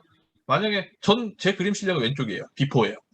이것만큼밖에 못 그리는데 인공지능이 이거를 아주 깔끔한 그림으로 만들어주는 거고, 이제 얼마 전에 봤던 논문인데 이 미술에 쓸 줄 알았던 오토드로우라는 기능을 이용한 논문 중에 하나가 초등학교 6학년의 학생들이랑 이제 그림책 만들기를 하신 선생님이 계셨어요. 근데 이제 그림책을 만들 때 학생들이 어려워하는 거는 그림으로 그 책을 표현하는 거였는데, 이제 학생들이랑 편리하게 오토드로우로 뭐 집 모양 그리고 뭐 그리고 해가지고 PPT에 카드뉴스 형식으로 그냥 간단하게 그림책을 40분 내에 활동을 끝내버리시더라고요. 근데 이제 그전에는 그림책 만들기 활동을 하면은 애들이 구상하고 그림 그리고 뭐 하는데 시간이 너무 많이 걸렸기 때문에 제대로 된 한 차시 내에 수업을 못 했는데, 이제 이런 식으로 다양한 교과에 적용을 하고 있다. 특히 이제 전혀 관련이 없을 것 같았던 국어 교과의 창작에 이러한 기술들이 활용이 되고 있다는 거죠. 그래서 이런 식으로 뭐 지금까지 미술교육에서 추구하던 시각적 예술품을 만들어낸 기능적인 부분, 즉 표현 역량에 대한 필요성을 이룰 수 있다는 가능성이 제기가 되고 있습니다. 근데 이제 문제는 순수 미술을 하시는 분들은 굉장히 싫어하세요. 왜냐면은 자기들의 정체성은 표현 능력이고 터치고 질감인데 이거를 인공지능이 대신을 한다는 거에 대해서 아직까지는 허용적이지는 않으시더라고요. 그래서 이제 이렇게 이제 인공지능이 교육계에서 활용이 되고 있고, 즉 아이디어 자체가 미술 작품이 될 것이다. 그다음에 이거는 단순히 미술뿐만 아니라 음악, 국어 등등 창작 작품을 만드는 분야에서는 아마 이러한 추세가 굉장히 가속화될 것으로 생각이 되고요. 실제로 뭐 구글에서 만든 Experiment with AI 같은 경우에는 이제 영어지만 이제 저희가 어떤 단어들을 몇 개 쓰면은 자동으로 시를 만들어줘요. 그만큼 국어에서도 창작 기술들이 생각보다 발전을 빨리 하고 있는 상황인 거죠. 그래서 뭐 지향점은 이런 식으로 한다라는 거고, 이거는 뭐 그냥 보시면 되는데, 여하튼 이제 여기까지가 제가 지금 관심 있는 분야, 그다음에 교과 이 인공지능 융합교육에서의 좀 접근 방법으로서 좀 몇 가지 더 말씀을 드리려고 제가 다른 인공지능 윤리교육과 좀 관련이 없는 분야를 말씀을 드렸습니다. 일단 오늘은 제가 준비한 부분은 여기까지였고요. 그다음에 제가 PPT는 그 뒷부분 거는 제가 수업 자료여가지고 이제 그대로는 못 올려드리고, 그냥 그 앞부분 인공지능 윤리교육 분야는 어쨌든 이건 오픈된 거기 때문에 그거는 그냥 그대로 올려드리고, 그다음에 이제 그거는 네이버 소프트웨어야 놀자에 가시면은 훨씬 자세한 PPT와 그다음에 책자가 이미 다 올라가 있어요. 그래서 거기서 다운 받으시면은 될 것 같습니다. 네, 그럼 여기까지 저는 이상 말을 마치도록 하겠습니다. 네, 감사합니다. 선생님, 감사합니다. 굉장히 공감 가는 말씀을 많이 해주셔가지고 되게 좋았습니다, 오늘 강의. 먼저 여기 좋은 말씀을 해주신 부분이 있어서 한번 제가 읽어드리겠습니다. 명덕여고 김현경 선생님께서 저도 앞으로는 융합적 교과로 갈 것으로 생각됩니다. 순수 과학, 인문, 사회에 인공지능 활용 부분이 도입이 될 것 같아요. 앞으로는 AI 교실이 구축되므로 컴퓨터 활용 범위도 확대될 것 같아요. 라고 말씀을 전해주셨어요. 저도 이 의견에 너무 동감하고 적극적으로 공감해서 저도 미래교육에서 융합교육으로 가야 되는데 오늘 또 강의를 듣다 보니까 이 인공지능을 잘 활용하면 융합교육으로 가는 것을 잘 활용하면 그 속도도 좀 더 빠르게 가능하지 않겠는가 이런 생각을 하게 됐습니다. 조용기 선생님 말씀 부탁드리겠습니다. 아, 저요? 네. 네. 저는 이제 윤리교육이 아니라 융합교육이 대세인 거는 확실한데, 문제는 한국은 이게 저는 이제 사회과 전공인데 사회과 내에서도 분과별로 엄청 싸우고요. 그다음에 그 사회과 넘어서서 사회과학, 수학, 국어끼리 또 엄청 싸우고요. 그러니까 과연 이거를 어떻게 해결을 하고 넘어가야 될까의 문제가 좀 고민이 되고 있습니다. 이게 이 융합교육이 필요한 건 아는데 현 상황에서 과연 어디까지 융합교육을 할 것인가. 그다음에 초등이야 담임 선생님이 대부분의 교과를 가르치기 때문에 융합교육이 사실은 되게 수월한데, 중등 같은 경우에는 제가 이제 국어를 가르치고 있는데 예를 들어서 뭐 수학을 만약에 융합을 한다고 하면은 혹시나 수학 선생님께 신뢰가 되지 않을까? 이런 말씀을 하시더라고요. 그런 문화가 있다고. 그래서 그게 만약에 잘못 풀리면은 정말 싸움이 될 수도 있기 때문에 이런 거는 정말 좀 우리가 많이 생각을 해보고 학교 내에서 좀 그런 분위기가 만들어질 때 확실히 가능하겠구나. 아니면은 여기 지금 제가 알기로는 되게 많은 중고등학교 선생님이 계신 걸로 알고 있는데 여기 있는 선생님들끼리 좋은 융합교육 모델을 한번 만들어 보셔서 협동학습을 하시는 것도 굉장히 저는 좋다고 생각을 합니다. 네. 감사합니다. 현경 선생님, 뭐 이게 지금 조영현 선생님 말씀에 또 좀 하시고 싶은 말씀이나 의견 있으실 것 같아서 말씀 부탁드리겠습니다. 안녕하세요. 안녕하세요. 저 고등학교에 있는 김현경인데요. 저는 융합에 굉장히 관심도 많고, 그렇습니다. 오늘 수업 너무 감사하고요. 네, 더 공부해서 배우도록 하겠습니다.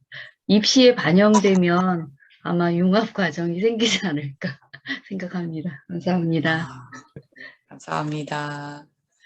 이훈정 선생님, 지난번에 한번 말씀 이렇게 한번 드려보고 싶다고 했는데, 오늘 어떻게 수업 사례 나눔 들어보시고 소감이나 의견 있으시면 좀 한 말씀 부탁드리겠습니다. 저 미술과에 인공지능을 활용하는 것이 굉장히 인상 깊었어요. 지금 아이들 중에는 이제 미술에 두려움을 갖고 있는 학생들도 많은데, 그럴 때 이런 기술을 활용한다면 더 접근이 쉽지 않을까 생각됩니다. 좋은 자료 고맙습니다. 선생님, 감사합니다. 감사합니다. 네. 제가 학창 시절을 돌아보니까 제가 미술에 그 두려움이 있는 학생이었어요. 지금 생각하니까. 정규 선생님 쪽으로 해가지고 갑자기 그 말을 들으니까 상처 안 받고 우리 아이들이 미술 교육도 받을 수 있겠구나. 이런 생각이 들었습니다. 선생님 좋은 말씀 감사합니다. 샤벨2 선생님께서 PPT 다운받을 수 있는 링크 주소도 좀 알려주실 수 있을까요? 이렇게 또 채팅창에 글을 올려주셨습니다. 잠시만요. 그 밖에 선생님들 오늘 질문도 괜찮고요. 질문도 괜찮고 또 아니면 오늘 이렇게 수업 사례 나눔 들으시면서 이렇게 선생님들 들었던 생각들 이렇게 자유롭게 얘기해 주셔도 서로에게 도움이 많이 될 것 같습니다. 편안하게 말씀 부탁드리겠습니다.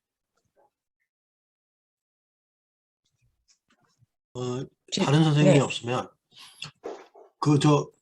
아차산 능동에 살고 있습니다. 저는. 네. 네. 그래서 세종대학교 우리 선생님하고 무지 가까울 것 같아요. 그래서 한번 뵙고 싶고, 오늘 강의를 제가 좀 늦어서 띄엄띄엄 들었는데 정말 좋은 내용이었고, 미술을 뿐만 아니라 균형을 잡힌다 그러면 예체능, 전에 어느 중학교 선생님이 인공지능하고 체육과 가치인데 어떻게 융합을 하냐 이런 질문을 하시더라고요. 그래서 이건 너무 먼 얘기라서 내게 아니다는데 앞으로 미래교육에서는 체육교과나 음악교과하고 다 융합이 돼야 되지 않나 이런 생각을 가져요. 저는 이제 컴퓨터 코딩만 이렇게 하고 있는데 다음 주에 할 거를 미리 얘기하면 여기 채팅방에 올려줬습니다. 이 최신 번역인데 요새 이제 빅데이터 분석을 많이 하잖아요. 그래서 이제 거기서 R로 빅데이터 분석하는 걸 수업 사례 정도를 가려고 그래요. 근데 회장님 제가 다음 주에 지금 어느 정도 해야 되나요? 오늘 정도 우리 조영기 선생님 정도까지 해야 되나요? 아니면 두 분이서 하나요? 다음 주에는 한 분이십니다. 한 분. 선생님. 네. 그러면 그래요? 선생님 지금 채팅창에 올려준 이 파일을 다운받으면 되는 걸까요? 예, 이게 압축인데요. 기lang 올려보니까 안 되더라고요. 채팅방에. 그래서 받아서 풀고 설치를 하시는데 큰 어려움은 좀 없다고 했는데 이걸 몇인조 선치를 해주시면 뭐부터 해야 되냐면 낮은 거 R4.1.1 요 지파일을 먼저 R 프로그램을 까시고요. 깔고 다음만 하시면 됩니다. 보통 프로그램에. 근데 또 어려울 수가 있을 것 같아요. 그래서 깔아보시고 혹시 어려우시면 중간에 저한테 연락을 주시면 카톡이나 제가 답변을 드릴게요. 뭐가 안 된다 하면 지금 처음 잘 모르시는 선생님도 계실 것 같아서 제가 설명을 부탁드리면 다음 주에 이제 황종호 선생님이 수업 사례 나눔을 준비하고 계시는데 이제 소개하시면서 이제 프로그램이 R 프로그램을 실제로 이렇게 수업 사례도 해주시고 하시는 방법도 이렇게 알려주시려고 하시는 거죠, 황정호 선생님? 네네네네. 네.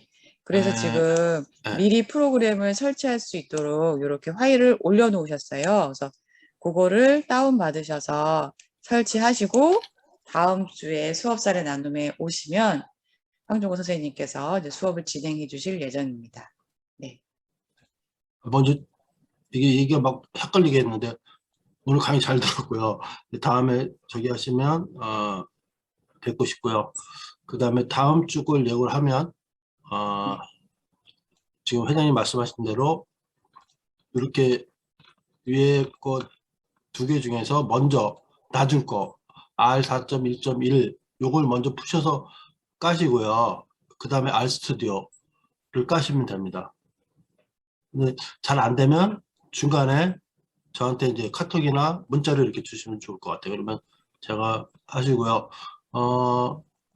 하나하나 이렇게 수업을 할까 아니면 우리 조 선생님처럼 이렇게 쭉 발표한 거를 쭉 나갈까요? 그건 다음 주에 일단 봐서 선생님들이 원하시는 방향으로 가겠습니다. 그럼 될까요? 네. 여기 채팅창에 선생님께서 전화번호를 이렇게 공개해 주셨습니다. 그거 잘 기록하셔서 그러면 혹시 프로그램이 깔리지 않거나 그전에라도 궁금한 거 있으시면 그러면 소통하셔서 다음 주에도 많이 오셔서 좀 같이 배움의 시간을 가져갔으면 좋겠습니다.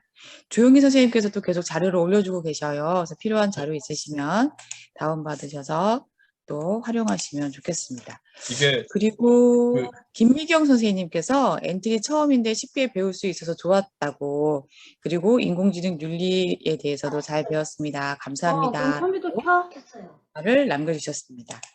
그 밖에 또, 예, 오문환 선생님 혹시 또 오늘 수업 사례 나눔 듣고 또 소감 혹시 있으실까요? 네. 제가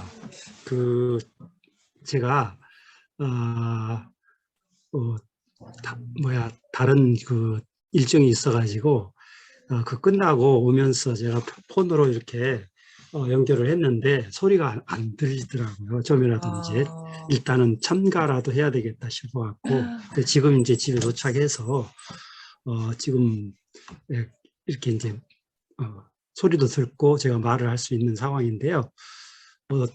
이 사례 다른 것보다 내용은 몰라도 저는 굉장히 매주 월요일 날 이렇게 연구회 회원들이 이렇게 진짜 열기 있는 모습이 굉장히 묘한 벅참이 있죠. 저도 이런 데 참가하고 있다는 거. 그 정도 소감 말씀드릴게요. 네, 감사합니다. 정답 있으시고, 예, 진짜 열심히 하는 모습 보니까 묘한 벅참 같은 거, 저도 함께 한다는 거, 그런 자부도 느껴지고, 하여간 예, 많은 기대가 됩니다. 수고하셨어요. 네, 앞으로도 잘 부탁드리겠습니다. 이거 강의 유튜브에 올라가면 꼭 다시 한번 보시면 좋을 것 같습니다. 유자 그래요, 선생님. 예. 네, 감사합니다. 그러면 또 질문이나 어떤 의견 있으신 선생님 계실까요? 저 회장님, 저 이거 올린 거 소개 잠깐 드리면은, 네. 이 동영상이랑 논문을 세트로 거의 올려드렸는데, 이게 제가 세종대 수업에서 앞부분에 이제 매주 이제 논문을 하나씩 읽어드리거든요. 네. 이제 인공지능 융합교육 분야에서 그래도 좀 괜찮다고 생각하는 논문들을 이제 좀 포인트 짚어서 한 20분짜리 영상으로 만든 것들이에요, 대부분.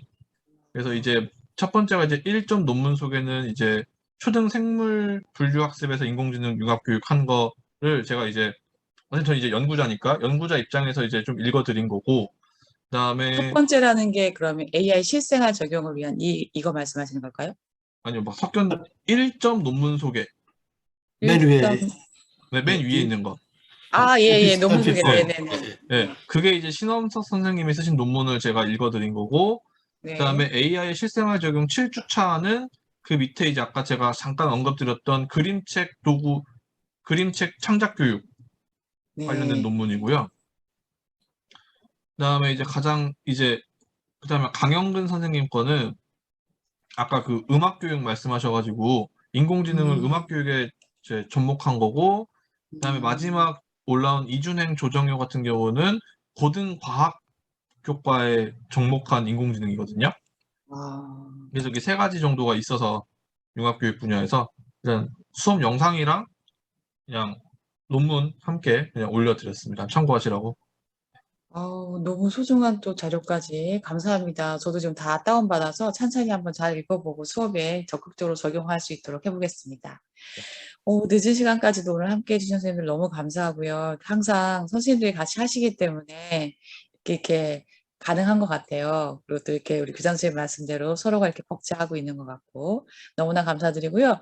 마지막으로 그럼 조영기 선생님의 수업사례 나눈 소감 한번 말씀 들어보면서 오늘 시간을 마치도록 하겠습니다. 네. 네. 일단은 오랜만에 이제 이렇게 자리를 갖게 되어서 되게 반가운 마음도 있고요. 사실 제가 지난주까지는 그 세종대에서 파이썬 강의하다가 그거 준비하는 게 너무 힘들어서 이제 잘 못 들어왔는데 이제 이번 주부터는 그래도 좀 잘하는 분야로 다시 돌아와서 좀 시간이 이제 좀 생기는 것 같아서 이제 자주자주 찾아뵙고 이제 인사드릴 예정이고요. 그다음에 저는 초등학교 교사로 지금 서울에서 근무를 하면서 이제 인공지능에 좀 관심이 생겨서 이제 이것저것 연구를 하는 연구자로서도 정체성을 가지고 있기 때문에 언제든지 이제 뭐 궁금하신 거나 아니면 함께 하고 싶은 일이 있으시다면은 언제든지 이제 뭐 회장님을 통해서나 아니면은 내부 메일로 저 서울 명원초등학교에 근무하고 있어서 서울 명원초등학교 내부 메일로 연락을 주시면은 언제든지 좋은 마음으로 도움을 드리도록 하겠습니다. 네, 그럼 오늘 이렇게 늦은 시간까지 별 큰 좋은 강의는 아니지만 들어주셔서 너무 감사드립니다. 네. 감사합니다, 선생님. 선생님들 감사드립니다. 현장에서 수업하시면서 건강 잘 챙기시면서 수업하시고요. 다음 주에도 또 건강하게 뵙겠습니다. 그리고 항상 또 제가 마지막에 저희 10월 마지막 주 화요일 10월 30일경에 오프라인 모임이 예정되어 있습니다. 그때 꼭 시간 좀 내서 같이 한번 꼭 얼굴 뵙길 바라겠습니다. 다음 주 황종우 수업사례 선생님 수업사례 나눔에도 많은 참여 부탁드리겠습니다. 감사합니다. 감사합니다. 감사합니다. 감사합니다.